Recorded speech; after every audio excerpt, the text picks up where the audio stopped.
Fala pessoal, tudo na paz? Irmão Alex aqui para dar continuidade nos estudos bíblicos.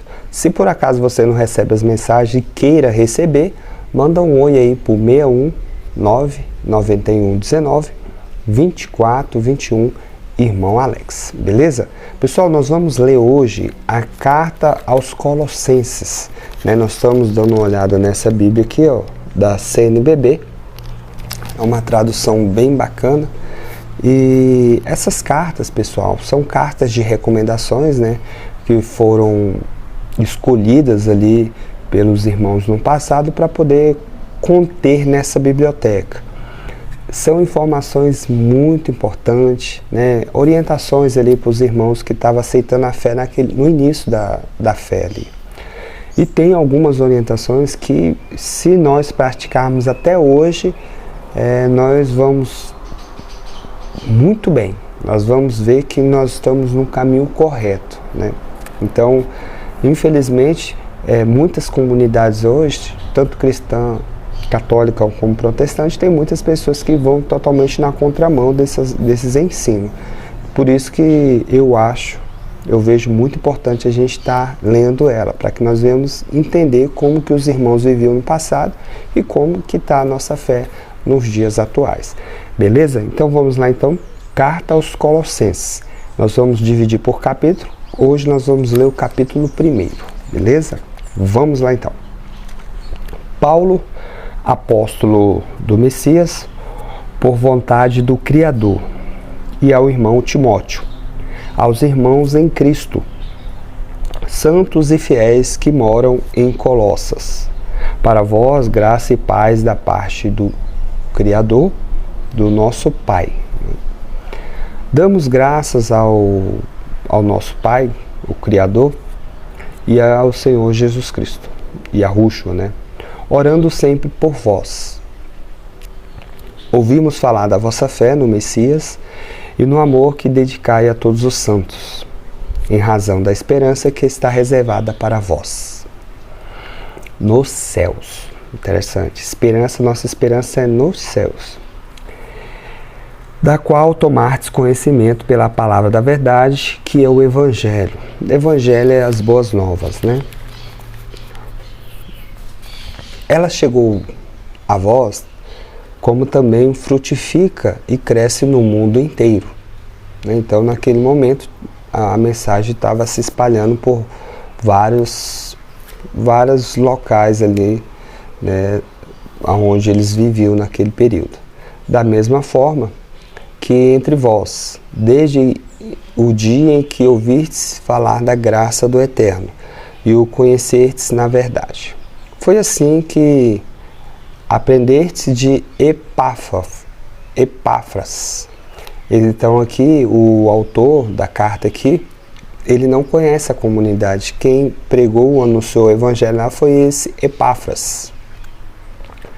Para nós, queridos companheiros de serviço, e para vós, fiel ministro do Messias, né?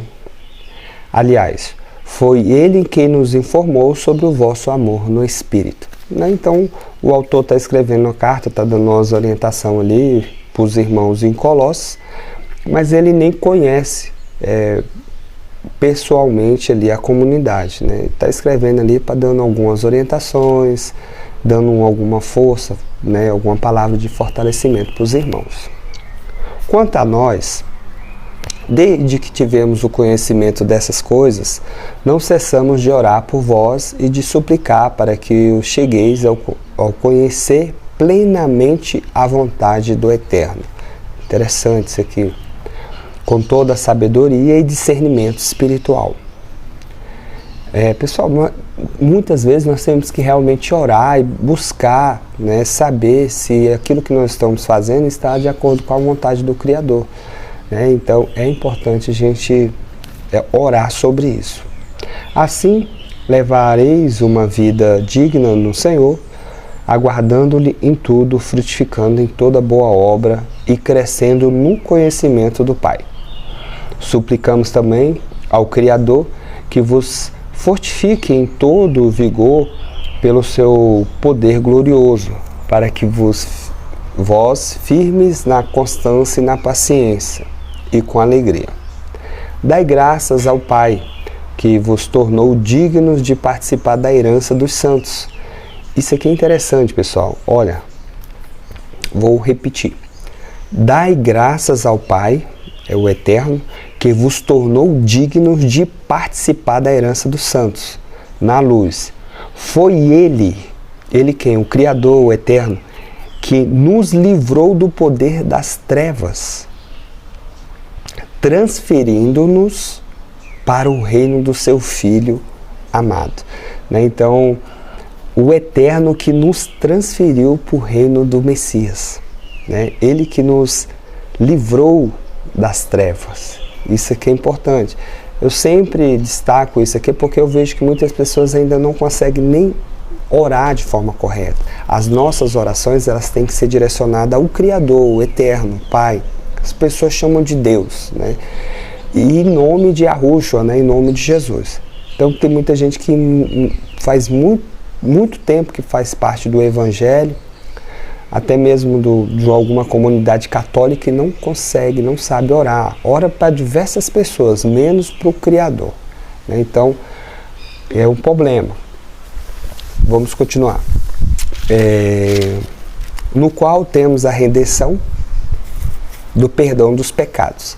Ele, o Messias, no caso aqui, é a imagem do Deus invisível, o primogênito. Ele foi o primeiro de toda a criação, pois nele que foram criados todas as coisas, nos céus e na terra, os seres visíveis e os invisíveis. Isso aqui é interessante, pessoal. Existe realmente os seres invisíveis, Normalmente nós conhecemos como anjos. Existe anjos invisíveis, que nós não conseguimos ver. Existe também demônios, nós conhecemos como demônios, seres invisíveis. Tronos, dominações, principados, potestades, tudo foi criado por Ele e para Ele. Ele existe antes de todas as coisas e nele todas as coisas têm consistência. Ele é a cabeça do corpo, que é a igreja. É o princípio, o primogênito dentre os mortos, de sorte que em tudo tem a primazia. Então aqui quando ele fala que ele é o primogênito dentre os mortos, porque ele foi o primeiro a ressuscitar. Então existe um ensino, de que todos vão morrer, e todos vão ressuscitar, uns para a glória e outros para a condenação. Pois o Criador quis habitar nele toda a plenitude, e por ele reconcilia consigo todos os seres, tanto na terra como no céu, estabelecendo a paz por meio dele, por seu sangue derramado na cruz, no madeiro lá, Também a vós que outrora viveis afastado e eras inimigos, só pensando em obras má, agora no tempo presente, ele vos reconciliou pelo corpo carnal do seu Filho, entregue na morte, a fim de que possais comparecer diante dele como santos, íntegros e irrepreensíveis. Isso enquanto permanecei bem fundado na fé, sem vos desviardes da esperança dada pelo Evangelho, que ouvistes pregado a toda a criatura debaixo do céu, e do qual eu, Paulo, me tornei ministro. Está falando sobre ele. Alegro-me nos sofrimentos que tenho suportado por vós e completo na minha carne o que falta às tribulações do Messias em favor do seu corpo, que é a igreja.